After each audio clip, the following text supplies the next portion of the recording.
kita anggap keterlaluan. Kepalanya kiai lebih rendah daripada kakinya Habib. Mereka ngomongnya di YouTube, bos. Kenapa saya berani ngomong di YouTube sekarang? Karena mereka ngomong menghina kitanya di YouTube.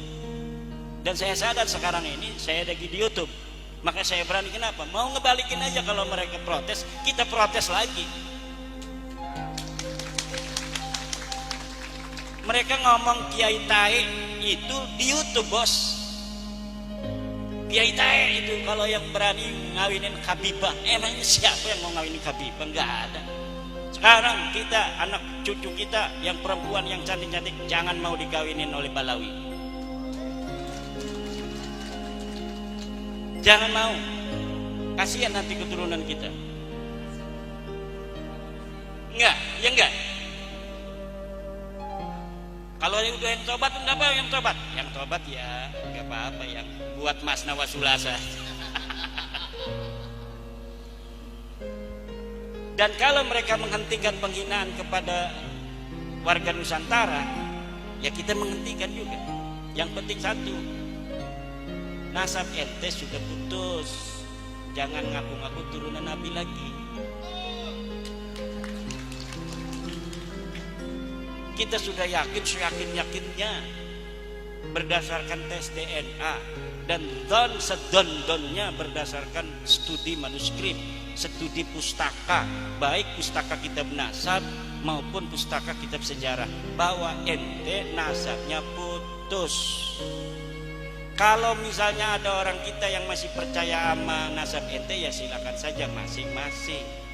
Tetapi kalau kita sudah kagak percaya, dan jangan sampai ada kata-kata yang tidak percaya dengan nasab kita nih, para Ba'lawi tidak akan dapat syafaat Nabi. Nabi yang mana? Nabi itu kakeknya siapa? Kakek aneh apa kakek ente?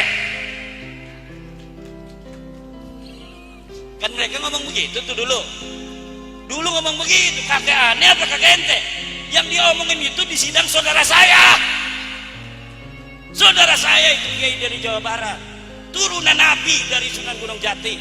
Dia ngomong begitu, makanya saya selalu ngomong itu. Karena yang jadi saksi itu saudara saya. Ngomong dia suruh adzan segala macam, kiainya diam-diam aja nggak tahu sejarah dia. Ya katanya. Makanya saya yang ngomong mewakili bahwa ente sekarang kakek aneh apa kakek ente itu Nabi Muhammad Sallallahu Alaihi Wasallam.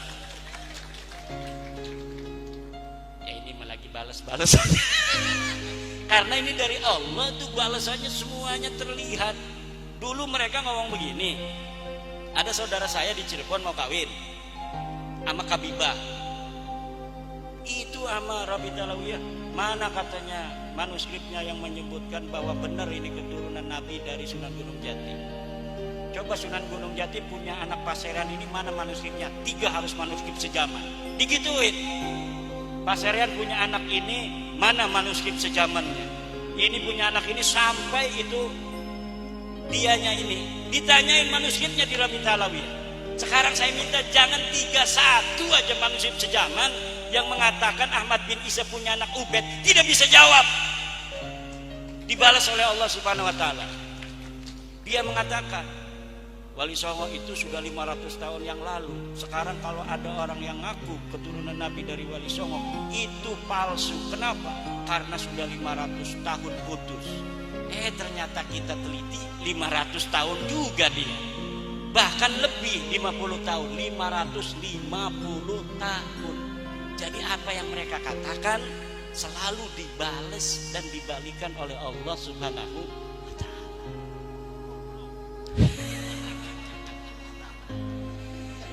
Ini saya juga aneh ini. Coba bapak-bapak, kalau bapak-bapak sudah merdeka hatinya ya, merdeka serak itu luar biasa. Allahumma sholli ala sayyidina Muhammad.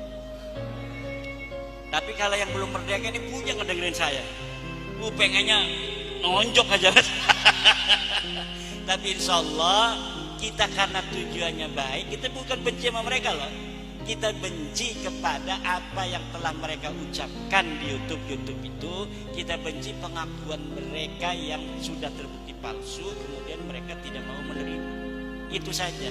Kalau mereka mau menerima, oke, wahai seluruh masyarakat Sragen, saya minta maaf kalau ada kesalahan dan saya sekarang tidak lagi mengaku turunan Nabi. Tolong saya undang untuk selawatan di Mambaut Thoyibah.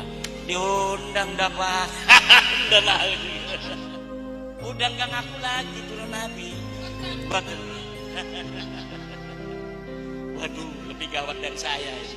Kalau yang dari panjenengan tesisnya itu metode akademisi saja atau metode penggunaan kitab yang mutakbaroh?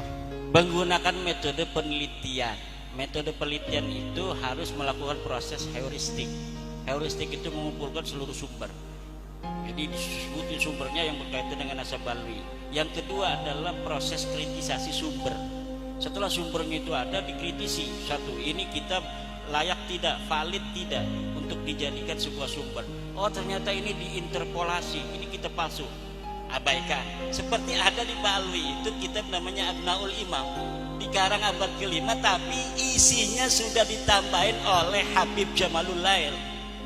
Jadi kitabnya sudah tidak asli lagi. Akhirnya saya abaikan, ini tidak masuk dalam kategori sebagai sumber. Setelah kritik sumber satu kitab per kitab, kemudian ada interpretasi sumber. Jadi apa yang ada itu kita interpretasikan. Setelah diinterpretasikan, kemudian dihistoriografi. Ini metodologi penelitian dalam penelitian sejarah. Karena apa? Karena Abdullah atau Ubed ini adalah tokoh sejarah. Tokoh sejarah yang harus diverifikasi benarkah dia historis atau ternyata dia ahistoris. Maka diperlukan metodologi sejarah dalam memverifikasi apakah seorang ini betul-betul historis atau dia adalah ahistoris. Dan terbukti sosok Ubed ini tidak ada di dalam kitab-kitab, di dalam buku-buku sejarah yang ada pada masanya atau masa yang paling berdekatan dari kitab yang ditemukan yang membicara tentang keluarga mereka. Itu metodologi penelitian sejarah.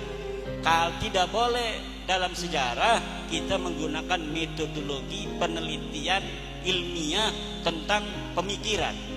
Pemikiran itu boleh berbeda antara orang masa lalu